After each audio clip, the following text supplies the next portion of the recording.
about this doesn't work, this doesn't work, this doesn't work. I can see where it's like, well, shit, what do I do? But just reverse the thinking on it a bit. It's like you can literally do not anything, but you can do so much. So do all of that and have fun with it.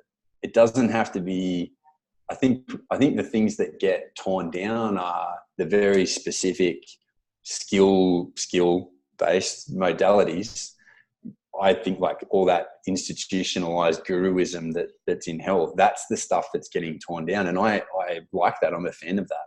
But it's the non-specific stuff that is probably you can emphasize more, but because they don't get recipes based on this non-specific stuff, it's just vague and uncertain. So they're not confident to jump into it. Whereas that's like uncertainty now, particularly however long I've done this for, that's what excites me. It doesn't scare the shit out of me. So I certainly understand, but a different way of thinking about that opens up possibilities rather than creating barriers. Basically, constraints-led clinical practice, just like constraints-led training. We kind of have an idea of where not to go, and we have all this open space where we can practice a few things according to our preferences. I think people hammer down on, don't be so biased. Just because you like strength training doesn't mean the person likes strength training.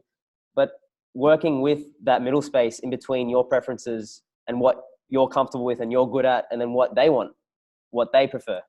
I think that's the beauty, the art, perhaps, of evidence-based practice. And I think with pain too, like persistent musculoskeletal non-traumatic pain, so much of it is iatrogenic that I really like doing things with people that they were told they shouldn't do. I'm not talking about being unsafe, screen all red flags and make sure you're safe in terms of pathology and tissue and all that sort of stuff. But when you're out into green pastures, I really like getting them to do stuff that someone had told them that they can't ever do again. And I think that is magic, whatever that is. Like if someone can do something that someone else told them they could never do again, it's like unlocking this magical box of whatever it is, and then it's game on, So